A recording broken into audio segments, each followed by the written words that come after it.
Üç sözüm yoktu. Ha? Aa, 3 sözümüz de var.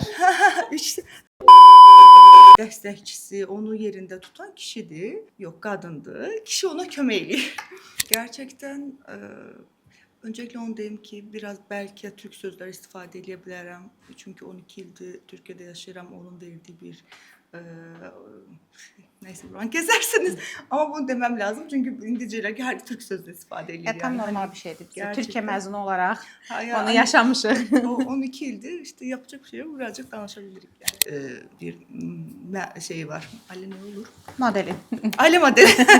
Ali ne olur?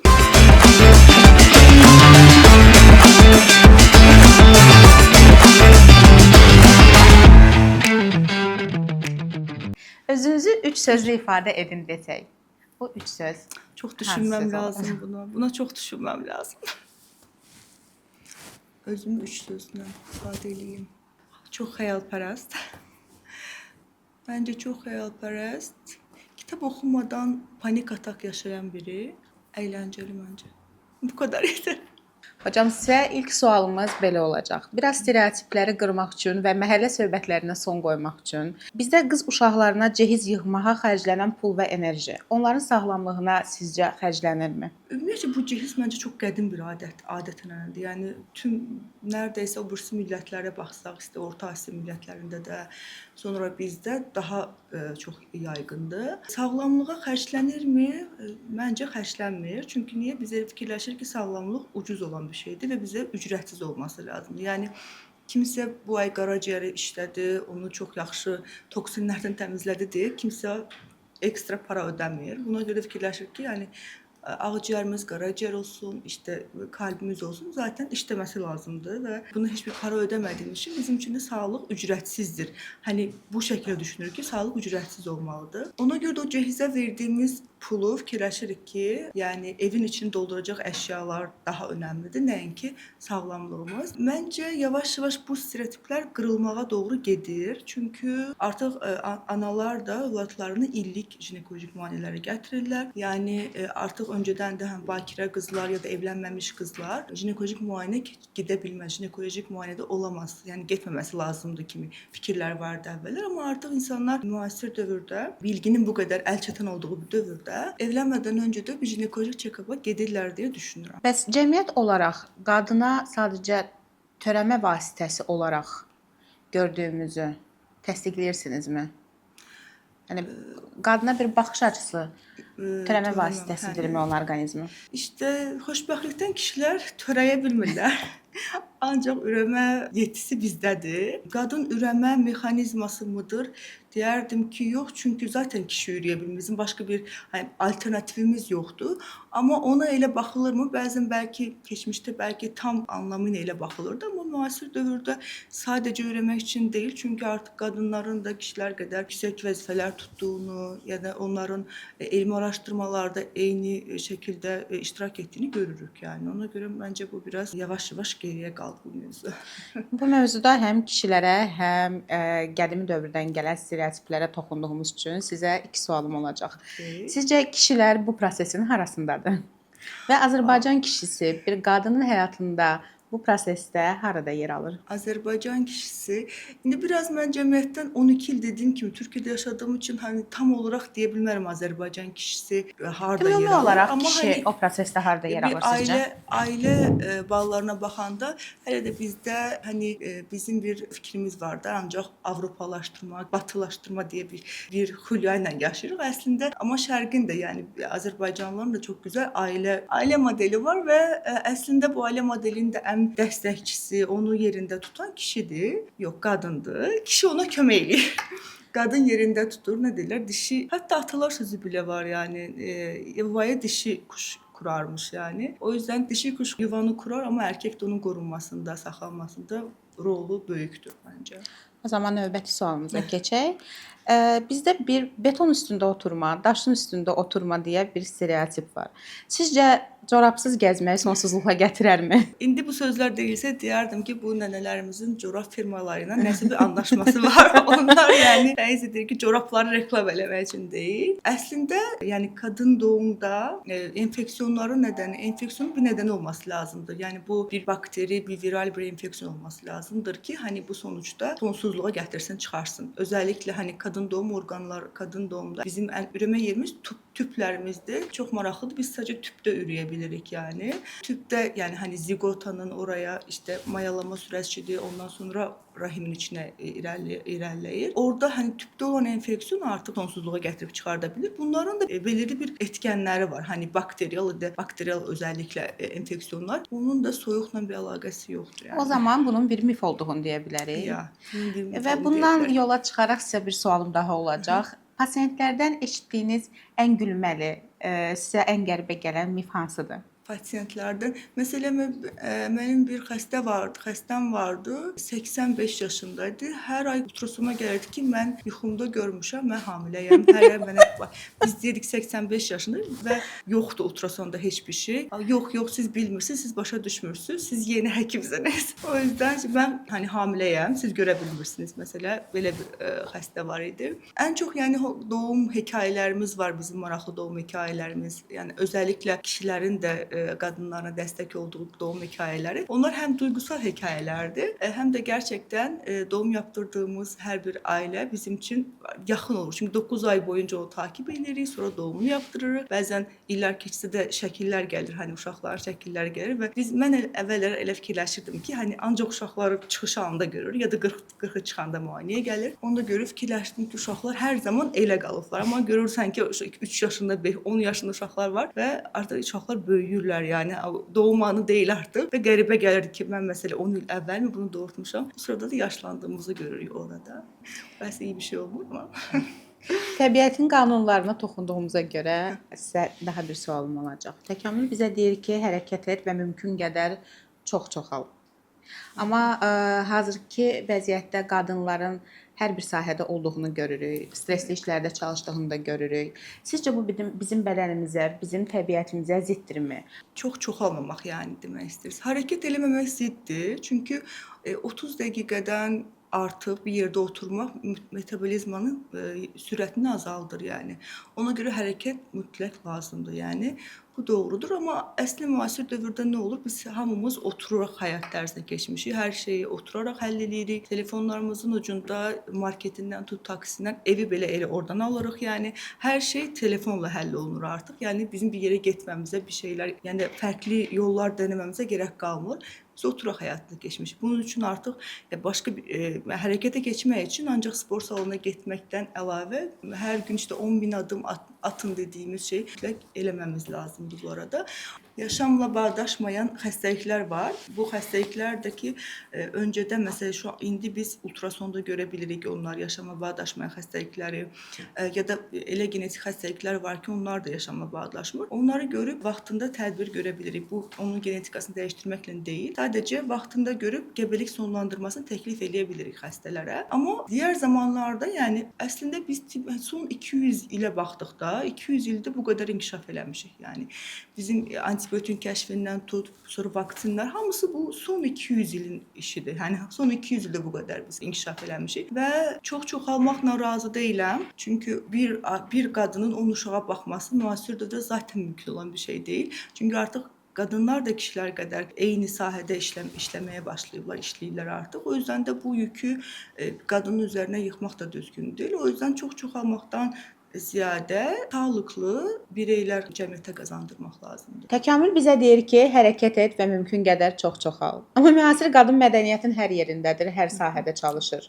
Sizcə biz təbiətə qarşı gəlirikmi və bədənimiz bizdən intiqam mı alır, ona uyğunlaşırmı? Hərəkət etmək doğrudan da çox gərəklidir. Çünki 30 dəqiqədən fazla əgər otururuqsa, heç hərəkət eləmirsə, metabolizma sürəti aşağıya düşür. Ondan sonra təbiətə qarşı gəlirik. Amma biz yeni qarşı gəlmirik. Biz əsrlərdir təbiətə qarşı gəlirik və onun da yavaş-yavaş nəticələrini görürük zaten.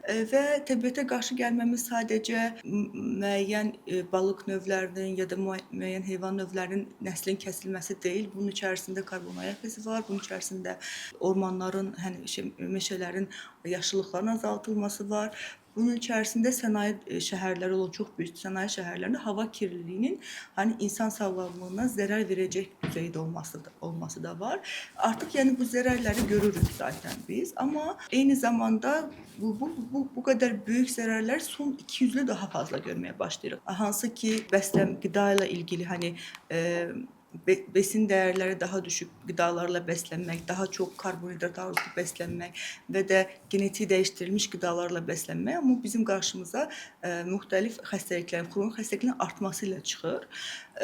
Və bir də zararlı hava şəraiti isə kanser xəstəliyi, özəlliklə akciğer kanseri çıxır. Yəni əslində biz nə qədər dirənsək də təbiətin bizə verdiyi, təbiətin bizim təbiətə verdiyimiz zərərlərin bizim üzərindəki o nəticələrini görürük. Google-da qadın xəstəlikləri yazanda çıxan nəticələrin 90%-i insanı xərçəng olduğuna inandırır. Bir mütəxəssis olaraq internet sizin işinizi asanlaşdırırmı, yoxsa pasientləri nevrotik edir? Əslində hər ikisi. Pasientlər nevrotik edir çünki orada yazdığın hər bir basit bir simptom belə Google-da sana daha ən ağır diaqnozla geri dönə bilər. Əslində bu da bir də çox araşdırmaq, məsələ xəstələr gələndə ki, mən araşdırdım, gəldim. Bu araşdırmaq sadəcə Google-da o xəstəliyi yazmaq, o simptomu yazmaq deyil. Hər bir xəstəyi araşdırmaq, böyük kitabdan oxumaq ya da bizim tibbi portallar var, oradan baxmaq, o araşdırmaqdır. Yoxsa bir dənə xəstənin adını yazıb Google-da bunu gördüm, mən bu xəstəyi araşdırdım demək deyil. Və asanlaşdırır, nə məndə asanlaşdırır? Artıq xəstələr bilinçli gəlirlər bizə. Yəni xəstəliklə ilgili artıq bütün nəticələrlə bizə gəlirlər. Həm asanlaşdırır, həm də xəstələri nevrotik edə bilir, yəni. Dual effekt. ChatGPT-dən alınan məsləhətlər və ChatGPT-nin verdiyi məsləhətlər sizin sahənizdə sizcə sizə yardım mı edir, maneə mi törədir? Xəstələr ChatGPT nəticələrə gəldikdənmi, yoxsa? Bəli. Məsələn, ChatGPT-yə simptomları yazır, ChatGPT ona cavab verir və bir müalicə növü yazır. Xəstə bizdən onu uyğulayıb, onaylamaq, təsdiq eləmək, yoxsa inkar etməmizi gözləyir. Bəli, və məsələn onu artıq uyğulayıb, daha sonra nəticə almayıb və sizin yanınıza gəlir. Əslində bu ən təhlükəlisi budur, yəni. Əslində xəstə onu ChatGPT-də yazdı və bir şeylər oxudu, oradan sonra gəlib onu bizdən soruşursa, o okey, yəni. Sonuçta xəstə ilgilənir bir şeylərlə, xəstəliklə ilgilənir. Amma oradakı tədavini eləməsi, zaten artıq ChatGPT-lərin sağlıq sorunlarını sınırlanma gətiriblər. Yəni o ChatGPT hər hansı bir görsələ baxıb sənin diaqnozun budur ya da sənin bu ilacı dərmanı içmən lazım artıq demir. Aslında deməməsi də lazımdır. Çünki xəstəlik var. Əslində xəstəlik yox, xəstə vardır. Yəni bir xəstəlik 10 xəstədə çox fərqli təzahür edə bilər, simptomlar fərqli ola bilər və bizim yanaşmamız da fərqli olmalıdır. O yüzden də sadəcə ChatGPT ilə heç vaxt tədavi olmasınlar. Gerçekten sonuçta sağlığımız qiymətli bir şeydir. Yəni nə qədərsə biz onu ücretsiz hesab eləsək də sağlığımız çox qiymətlidir bizim üçün. Haqlısınız. Bəs ChatGPT-ni bir kənara buraxsaq, kinolarda, seriallarda gördüyümüz əməliyyatxanalar və əməliyyatxanada həkimlərin çox soyuqqanlı davranmağı realdırmı, yoxsa sadəcə çəkiliş üçün? Cərrahların xasiyyətinə, xarakterinə bağlıdır, amma genəldə cərrahlıqda soyuqqanlı olmaq lazımdır. Çünki özəlliklə mən qadın doğum açısından desəm, hər doğum başlı başına bir riskdir, yəni. Hər doğum gülə oynaya keçəcək deyə bir şey yoxdur. Çünki doğum sonu kanamaları var ki, bu öngörüləməz, önlənəməz kanamalardır və yenə də baxanda anne ölümləri sırasında yenə doğum sonu kanamalar yenə ən üstlərdədir. O yüzden də soyuqqanlı olmaq hər zaman işə yarayır. Cərrahlarda özəlliklə bu xüsusiyyətləri var. Amma musiqi dinləmək, mahnı dinləmək o olur. Çünki düşünün artıq o bizim əməliyyatın riskli bölümü keçdən, məsələ jinekoloji olsun ya da qadın sezaryen əməliyyatında, keseriyədə yəni. Uşağı çıxardandan sonra artıq uterusu dikdik, hər şey stabildir, kanama yaxşıdır, artıq kapatma işləminə keçmişik. O zaman artıq rahatdır. Onda müzik dinlənə bilər. Əslində niyə dinlənilməsin? Yəni heç bir şeyimizi, həm diqqəti dağıtmayacaq müziklər dinlənilə bilər yəni və dinlənilir. Bəs sizin həyatınızda elə bir an olub ki, siz əməliyyatxanaya girmisiniz və əməliyyat zamanı çox qorxmusunuz? Çox olur. Çox deməzdim. Özəlliklə postpartum kanama dediyimiz şeydə qorxmaq, məncə o an qorxmaqdan deyil, düşünün, uterusun içərisindən krantdan su gəlir kimi, krantdan açanda necə, hani tam açırsan su gəlir, elə bir qan gəlir və bizim sonuçta bizim bir kanımız da sonsuz deyildir yəni və elə bir qan gəlir və o xəstə artıq yəni hər an hər şey ola bilər yəni. O anda artıq qorxmaqdan əlavə qorxmaq deyil də maksimum soyuqqanlılıq zamanıdır. Qorxmaq, amma hani onun üçün hani bir şey olurmu, başqa nə yapıla bilər? Hani hər şey eləyəndən sonra o andan sonra artıq əlindən gələn hər şey eləmişsən, artıq gözləyirsən xəstəyi stabilizə elədin, xəstədən bundan sonra sadəcə qanamanı o anda durdurmaq deyil məsələ. Ondan sonraki proseslər də var. Yenidən qanama ola bilər ilk 24 saatda, ondan sonra enfeksiyon ola bilər, emboliya ata bilər, bir sürü komplikasiyalar var, yəni doğumdan sonra və o anda artıq çox soyuqqanlı davranman lazım. Soyuqqanlı olub artıq bundan sonra qorxmaqdan əvvəl dediyim kimi beynim ancaq onunla məşğul olub ki, xəstədə bundan sonra bunlar ola bilərmi? Əgər mən hani fikirləşsəm ki, %100 olmaz ki, kitablar nə deyir? Bunlar hepsi ola bilər yəni və bu komplikasiyaları düşündükcə fikirləşsən ki, ya birdən bu olarsa, bu olarsa deyə düşünə artıq o xəstənin ən azından bir həftəsini keçirməsini istəyirsən. Bir həftədən sonra okey, hər şey yaxşıdır, kanama zaten yoxdur, xəstə stabildir, o zaman daha rahat ola bilirsən yəni. Ən çox qorxduğumuz şey doğum sonu kanamalardır. Yəni bir qadın həkimi olaraq və özünüz də qadın olaraq kişi həkimlərdən daha çox empati qurduğunuzu düşünürəm. O anda necə soyuqqanlılığınızı qoruya bilirsiniz? Kişi həkimlərindən zaten cərrah məsələ bizdə nə deyirik ki, önlüyü geyindik mi heç bir cinsiyyətimiz yoxdur. Ya kişisi də qadını yoxdur bu işin. Amma soyuqqanlılıq dediyim kimi həm ginekolojdə cərrah olan hər kəsin zaten ilk şeyi soyuqqanlı olması lazımdır. Amma cinsiyyət ayrımına çox inanmıram bu sahədə. Gördüyümüz kimi işiniz çox çətindir. Bəs indiki ağlınız olsa, yenə gənc bir tələbə olsanız, yenə də həkim olardınızmı? Kesinlikle yenə həkim olsam. Sadəcə həkim də yenə jinekolog olardım, qadın doğumcu olardım.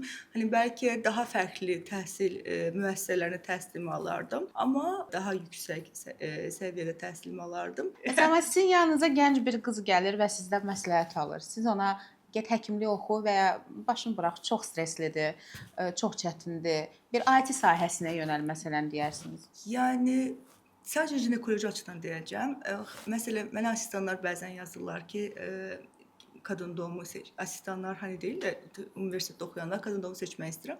Hər zaman bir söz demişəm onlara ki, qadın doğum çox istəməklə seçilən bir sənət deyil. Yəni bu sənəti, yəni qadın doğum istəməklə seçəcəksə, o zaman bir yoldan sonra artıq yıpranacaqsan, yəni. Ona görə də çox istəmək lazımdır. Hani gerçekten cərrahi branşlar çox istəmək lazım. Çünki əks təqdirdə o stres, yəni gerçekten bir əməliyyatda yaşanılan bir stres, bir komplikasyon yönətimi, bir xəstəni vəziyyətdən çıxarmaq, onun heç bir maddi dəyəri zaten yoxdur. Sadəcə buna tatmin ego deyil də məsləki tatmin üçün biz bunu eləyirik əslində və bunu da çox istəmək lazımdır. Gerçekten qadın doğum olsun və digər cərrahi branşlar olsun, çox istəməklə yapılan bir şeydir. Sadəcə istəyirəm mən həkim olum, mümkün deyil o çox vaxt. İstəyirəm cərrah olum, bu da olmaz. Çox istəyirəm cərrah olum, bax bu insanlar ola bilər yəni. Çox sağ olun. Sizə bir sualım daha olacaq. Bütün insanlar rahatlığa yönəlib artıq. Hər kəs rahat olmaq istəyir və doğum prosesini belə rahatlaşdırmaq üçün sezaryen əməliyyatlarına üst tutur.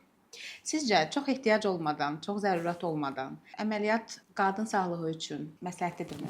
Sezaryen əslində rahat bir əməliyyat deyil. Sezaryen əslində çox çətin bir əməliyyatdır və qadınlar fikirləşir ki, hani sezaryen olacağam, daha rahat olacağam. Bu belə deyil. Sezaryendan sonraki doğum, hani əməliyyat yeri ağrıları var, sonraki başqa ağrılar var falan. Ən iyisi, hani tibbi göstəriş yoxsa normal doğum. Zaten hani normal doğum deyil də əslində bu da səhv şey, vaginal doğum yapılması lazımdır. Yəni hani əgər tibbi bir göstərişin yoxdursa sezaryen üçün tibbi göstəriş lazımdır və yoxdursa o zaman normal doğum ən yaxşısıdır. Çünki doğumda zaten biz xəstələrə hər zaman xəstələrimə şey deyirəm, əvvəllər oydu sizi buraxırlardı, öz ağrılarınızı çəkirdiniz, doğum olurdu ya da nə deyir tarlalarda, nənələr tarlalarda doğururdu. Tabii o qədər işləməyə, o qədər fiziki gücü tarlada doğura bilirdi yəni. Artıq yəni biz qadınları ağrı ilə baş-başa buraxmırıq zaten doğum sancısı ilə. Onlara bir sürü epidural anestezi veririk. Hani bəldən anestezi dediğimiz anestezi ilə doğum ağrılarını azaldırıq. Bəzi zaten ilk zamanlar neredeyse sıfır ağrı hiss edilir. Sonra yavaş-yavaş biraz ağrı hiss edebilirlər. Və ondan sonra başqa doğumu daha da kolaylaşdıran ilaçlar var. Sonra suya doğum var mesela. Hani bunlar əslində normal doğumu asanlaşdıran şeylərdir və bunlarla da çox gözəl normal doğum eləyə bilərlər. Amma tibbi göstəriş varsa da sezaryen təbii ki. Amma bir də bir şey də var. Xəstənin öz seçimi. Mesela xəstə əgər deyirsə, yox mən normal doğurmaq istəmirəm. Kimsə onu məcbur edə bilməz normal doğuma. İstəmirsə o zaman hani sezaryen olabilir amma ən sağlıqlısı vajinal doğumdur. Amma bir çox həkim yəni doğuşa gələn insanları, pasiyentləri sezaryen doğuşa sürükləyir deyək. Sizcə o artıq həkim rahatlığı üçün olunan bir addım olaraq dəyərləndirirsiniz? Amma mən fikirləşdim soruşacaqsınız ki, bu bir pul üçünmüdür? Əslində yox. Əslində sizə bir şey deyim. Sığortalarda normal doğuma daha çox geri dönür, daha çox para ödəyirlər. Yəni normal doğum, əslində xəstənin normal doğurmasını sığorta da istəyir, həkim də istəyir. Amma sezaryenə üst tutmaq rahatçılıq mıdır? Deyildir. Sezaryen bir əməliyyatdır. Sadəcə bir rahatçılığı nədir? İndi bizə deyə bilərəm. Bir rahatçılığı o ki, doğumun bir saati yoxdur. Yəni əgər o həkim çox proqramlı bir həkimdirsə, yəni hani başqa bir proqramlarda varsa, yetişəməyəcəyini düşünürsə, o zaman bəlkə hani bir sezaryen önerilə bilər. Bu da cinayət deyil zaten. Bu önərə bilər. Yəni sonuçta iki doğum şəklimiz var. Normal doğum və sezaryen doğum. Önərə bilər sezaryen doğumu tibbi indikasyonla birlikdə. Amma o açıdan sadəcə zamanlama açısından sezaryen. Hani sezaryenin bir zamanı var. Əməliyyat günü verib əməliyyatını olur və gedir. Amma normal doğum zamansızdır. Genəlliklə də sabah saat 5-də başlayır. Sezaryen əməliyyatı ilə eyni ara bunu deyəcək, kəsəcək. Sezaryenlə abdominoplastika. Xeyr, intim estetikadan danışacağıq, Okay. vaginoplastikadan danışacağıq. Okay. Sezaryenlə eyni zamanda dəbə çevrilmiş bir əməliyyat olduğunu düşünürəm artıq. Sizcə vaginoplastika qadınların özgüvənini artırmaq üçün olunan bir əməliyyatdırmı, yoxsa qarşı tərəfin istəklərinə uyğunlaşmaq üçün olunan bir əməliyyatdırmı? O zaman belə deyək. Əslində biz qadınlar hər şey özümüz üçün eləyirik. Yəni özümüzü düşünüb eləyirik. Təbii belə də olmalıdır. Və yəni qadın o əsasən normal doğum çox fazla normal doğum yapmış xəstələrdə bir genişləmələr ola bilər, sarkmalar da ola bilər təbii. Bunlar birincisi qadın zaten ələ gələn kitlə deyə gəlir. Bunu zaten əməliyyat eləməlisən. Bu başqa bir yolu yoxdur. Amma hani vajinal bolluq, ilişkidən haz alamıyorum. Belə zamanlarda da yenə vajinoplasti önəririk. Amma bu hani qarşı tərəf üçün deyil də sonuçta qadının orqazm olması lazım. Qadın orqazm olmursa o zaman bu şikayətlə gələndə biz vajinoplasti əməliyyatı edirik. Özgüvəndən daha fazla deyərdim bu iş. Həm vajinoplasti əməliyyatı özgüvəndən daha fazladır yəni. Sonuçta qadın öz vajinasına özü qərar verməlidir. Yəni sonuçta onun genişliyi, onun ya da labiumların ya da dudaqların farklı, asimetri onu əgər narahat eləyirsə, o zaman qərar verib əməliyyat olmalıdır. Yəni bu kişi üçün deyil, özü üçün birincisi. Özü üçün olmalıdır. Qarşı partner üçün deyil yəni. Amma təbii sonuçta cinsel birliktelik diye bir şey vardır. Bu da çiftləri daha da yaxınlaşdırır. Həm sevginin bir simvoludur. O yüzden də bu yaxınlaşmanın daha vajinoplasti sonrası bu yaxınlaşma daha yaxşı bir hal alır.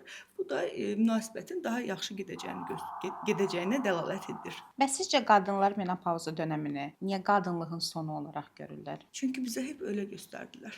Amma elə deyil. Hep öyle gördük yani. Bir de kültürel tabii bizim hani kültürümüzde belə uyğundur, belə gördük. Menopoz çünkü artık ne deyir ki menopozdaki kadını birincisi bizler de elə görürdük. Yani hani menopoz cinselliğin bittiği bir dönemdi. Menopoz artık her şeyin bittiği bir dönem. Çünkü kadın adet olmur.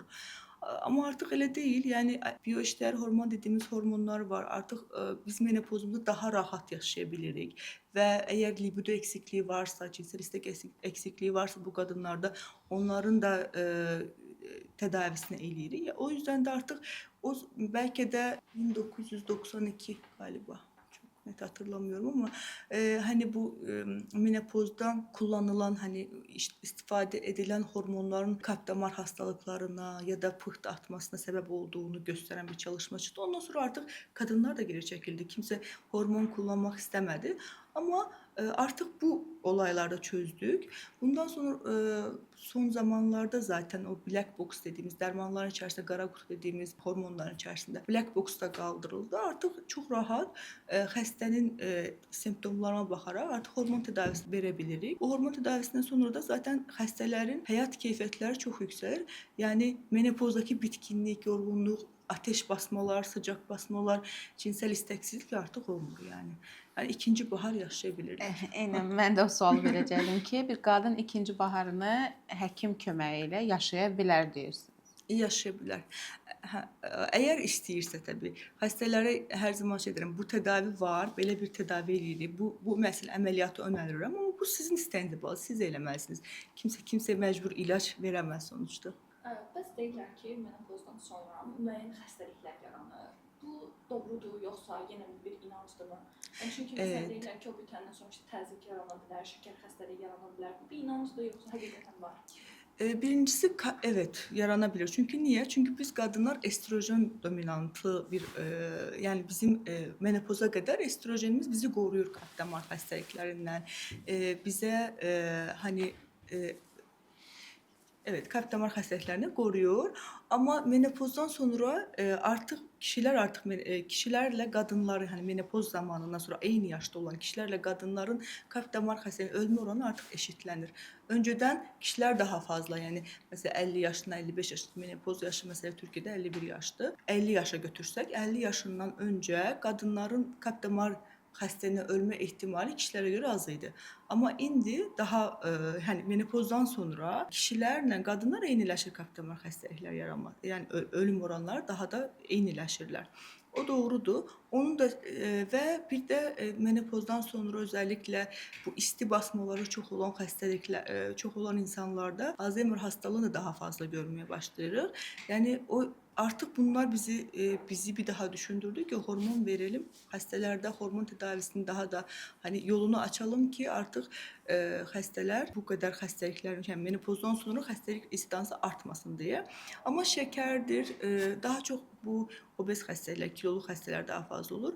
Metabolizma hızı yavaşlar. Zaten yaşımız arttıkça yavaşlar. Üstüne hormonal disbalans gəlir və sonra oturaq həyat şərti artıq yeni bir xəstəliklə qarşılaşırıq. Bəs deyirlər ki, qadınların qərarlarına və qadınların istəklərinə hormonal balans və disbalans çox təsir edir. Ona görə hamiləlikdə qadınların çoxunda aşırma deyə bir şey görürük. Yəni ürəkləri nəsə istəyir tez-tez. Sizcə bu real ehtiyacdırmı, yoxsa hamiləyəm, nazımı çək deməkdirmi?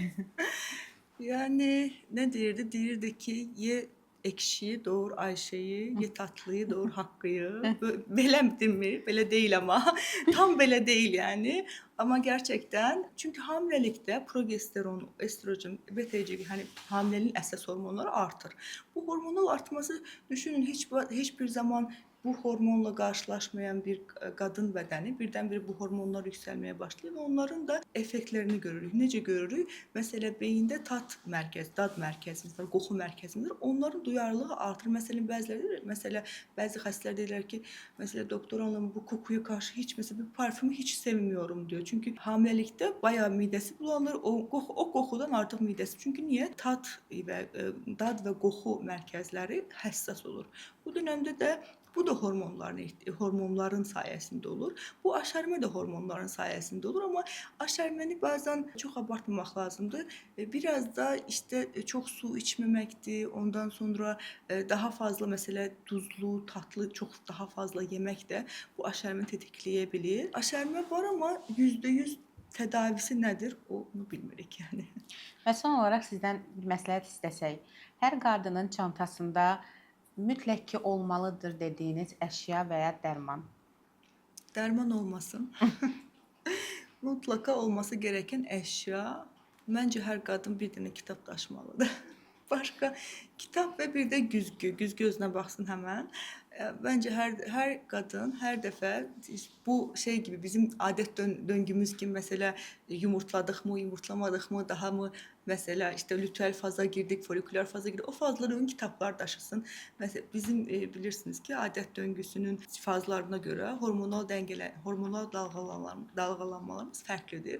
O yüzden de mesela adet zamanı, adet gelmeden önce necə şişkinlik, necə stresli oluruq. O zamanlar daha güzel bir romantik, akıcı bir kitap okusun mesela. Doktor Bu bir- Ulduz olaraq əlinizin altında hər zaman olan bir kitab istəsəm, Her nəyi zaman önərirsiniz?